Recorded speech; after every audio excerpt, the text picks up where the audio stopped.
Kepala Badan Perencanaan Pembangunan Nasional yaitu Bapak Suharso Monoarfa itu mengatakan bahwa dari tahun ke tahun suhu bumi itu semakin panas.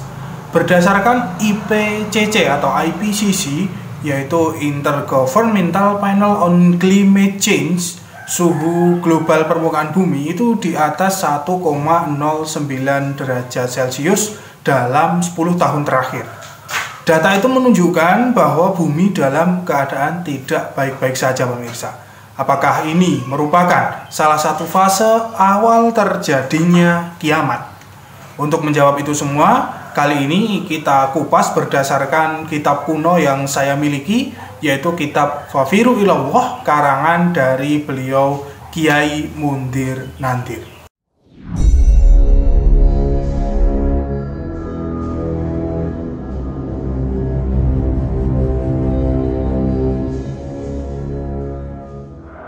Assalamualaikum warahmatullahi wabarakatuh. Hamdan wa syukran lillah. Selamat datang, selamat berjumpa kembali di channel Spiritual 21, investigasi supranatural tanpa batas.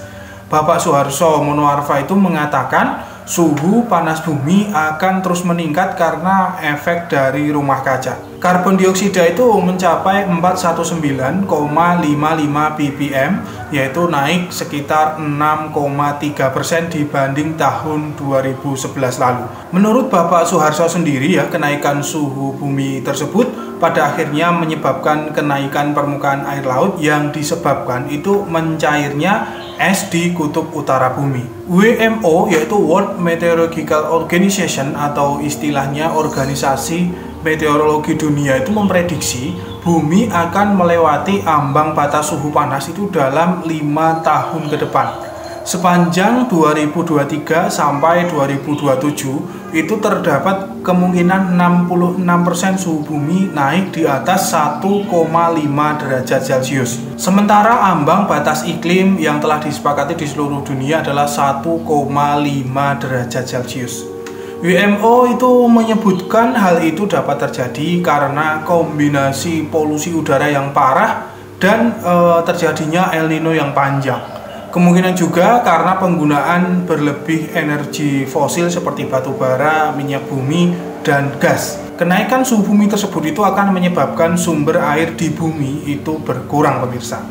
Potensi kekeringan itu akan naik dan munculnya wabah-wabah penyakit dan akan sering terjadi bencana alam.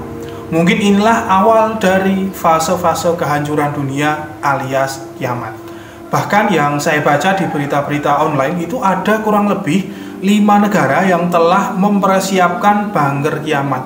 Di antaranya adalah negara Amerika, Cina, Inggris, Ceko, dan Jerman. Mungkin selain itu masih ada negara yang lainnya yang telah mempersiapkan bangker-bangker kiamat. Sebenarnya para alim ulama, para kiai itu sudah mengetahui tanda-tanda datangnya kiamat tersebut. Karena memang Rasulullah sendiri itu telah memberitahu tanda-tanda akan dekatnya hari kiamat tersebut. Salah satu tanda yang sesuai dengan prediksi dan penelitian para ilmuwan tadi yang sudah saya jelaskan itu sudah sejak dulu diberitahu oleh para guru-guru winasis, para kiai dan para ulama. Hanya saja kita itu tidak mempedulikannya, pemirsa, bahkan menganggapnya hanya dongeng semata. Salah satunya yaitu dijelaskan oleh Kiai Mundir itu dalam kitabnya Fafiru Ilallah. Bismillahirrahmanirrahim. Mongso medeking utawa paceklik. Paceklik kang den dawuhake ing kitab iki iku besok lawase nganti 3 taun. Sakjroning mongso paceklik mau hayawan akeh sing mati. Luweh-luweh sakjroning tahun paceklik sing kaping 3. Manungsa uga akeh sing mati kaliren. Jalaran sakjroning tahun paceklik sing kaping 3 mau babar pisan, ora ana udan. Bumi ora ana pawetune, ora ana ijon-ijon. Wit-witan padha brindil. Langite resik, ora ana mendung. Bumine akeh sing malih abang kaya abange bata utawa tembaga. Nah, maksud yang tersirat dari penjelasan Kiai Mundir tersebut, kalau orang Jawa pasti sudah tahu ya, tapi kalau bukan orang Jawa pasti nggak tahu. yaitu bahwa sebelum datang hari kiamat itu akan datang masa paceklik. Paceklik itu adalah puncaknya suhu panas bumi. Masa puncak suhu panas bumi tersebut adalah 3 tahun lamanya yang dijelaskan Kiai tadi. Di masa itu makhluk hidup, hewan, tumbuhan termasuk manusia itu banyak yang mati. Hanya segelintir yang bisa bertahan hidup ya. Bumi itu akan berubah warnanya menjadi seperti planet Mars, yaitu berwarna merah bata. Hal itu karena kurang lebih selama 3 tahun itu tidak ada hujan sama sekali.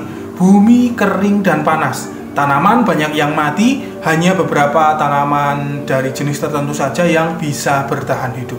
Tentu saja masa paceklik ataupun puncaknya suhu bumi yang memanas tersebut bukan tanpa sebab, pemirsa. Awal-awalnya tentu adalah ulah manusia sendiri yang tidak menjaga kelestarian alam.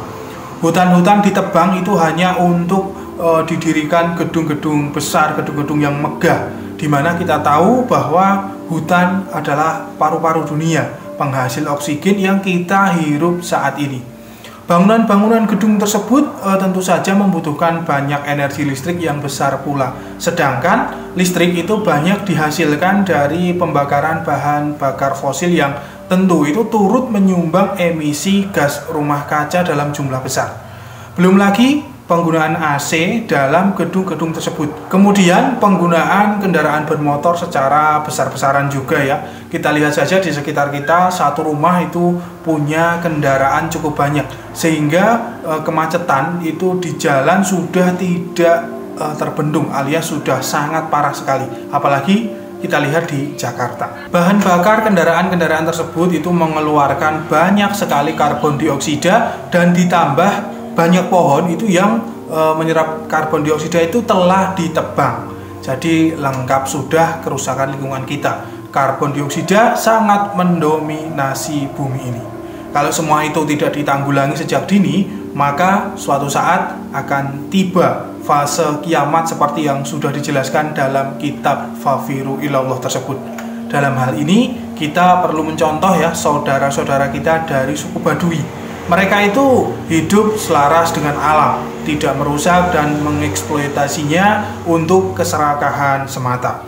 Bahkan mereka itu tidak menggunakan bahan-bahan kimia dalam kehidupan sehari-hari, sehingga alam tetap terjaga ya. Suku Baduy juga tidak menggunakan energi listrik yang mana dihasilkan dari bahan bakar fosil yang merusak atmosfer bumi.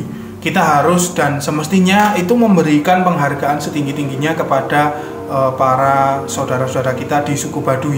Selain suku Baduy, ada banyak suku-suku lain yang di dunia ini yang masih hidup selaras dengan alam. Kita semualah yang sebenarnya telah merusak alam ini. Nah, untuk itu kita harus introspeksi diri mulai dari dini, kita jaga lingkungan alam sekitar kita. Saya Fatinul Alam undur diri. Subhanakallahumma wa bihamdika asyhadu an la ilaha illa anta astaghfiruka wa atubu ilaik. Alhamdulillahirabbil alamin. Wassalamualaikum warahmatullahi wabarakatuh. Akan selalu ada misteri di dunia ini. Salam spiritual.